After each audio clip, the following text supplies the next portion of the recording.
আসসালামু আলাইকুম। সংবাদে আপনাদের সবাইকে স্বাগত জানাচ্ছি। আমি ফিরোজ তোহা। শুরুতেই আরবে কেবলস সংবাদ শিরোনাম। দখলদার ইসরায়েল, ইরান এবং ফিলিস্তিন যুদ্ধ চলছে।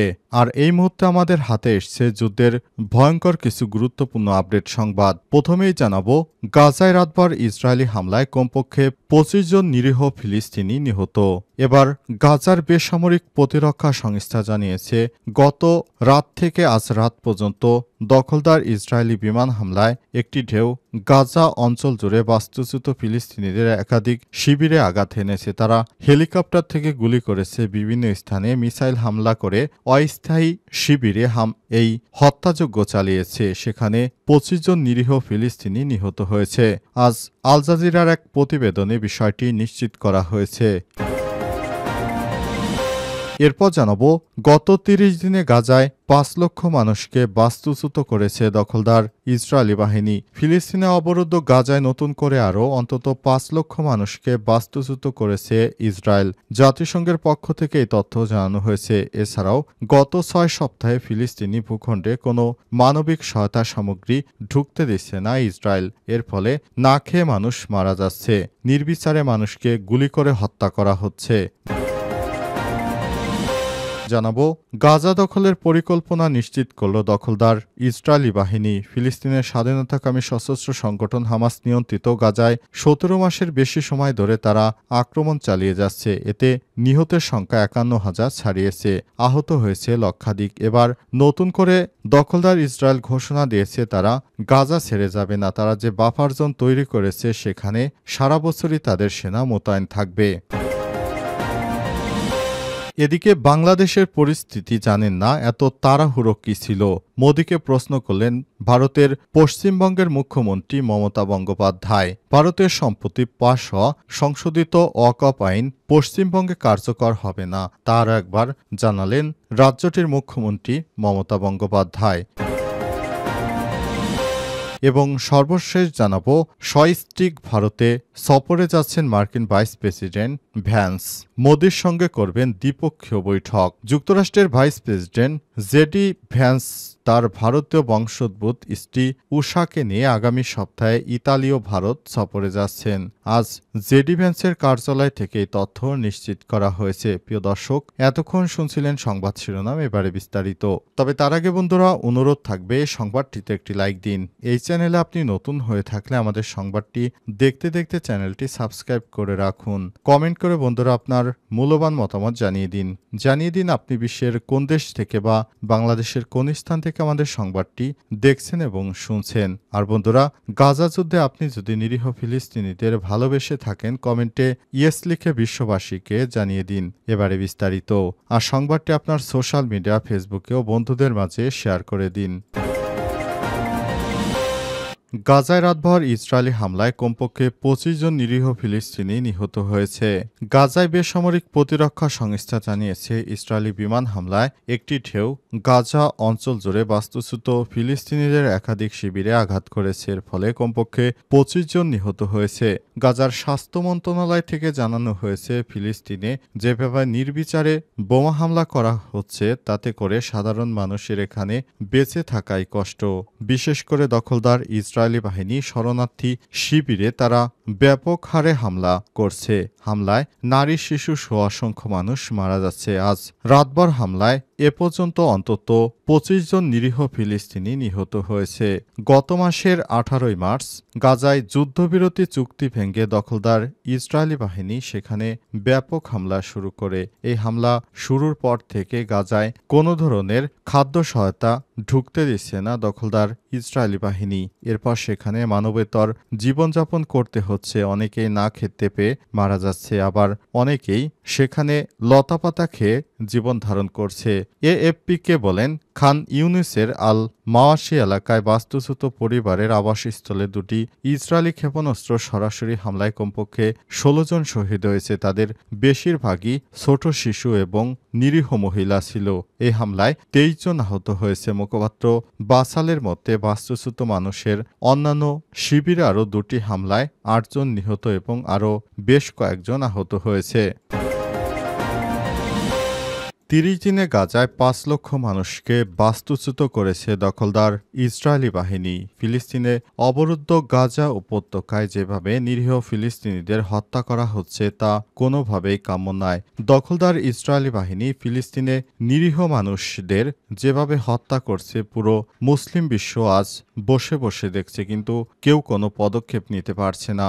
মুসলিম বিশ্বের মধ্যে অন্যতম শক্তিশালী দেশ ইরান, তারা গাজায় হামাসকে এবং হিজবুল্লাহ সহ হুতি যোদ্ধাদের তাদের প্রক্সি বাহিনী দিয়ে গাজাকে সামান্যতম সহায়তা করতে পেরেছিল, কিন্তু মধ্যপ্রাচ্যের অন্যান্য দেশগুলো এখনও নির্বিকার। তারা দখলদার ইসরায়েলের বিরুদ্ধে কোনো কিছুই করতে পারছে না। এ অবস্থায় গাজায় 5 লক্ষ মানুষ বাস্তুচ্যুত হয়েছে।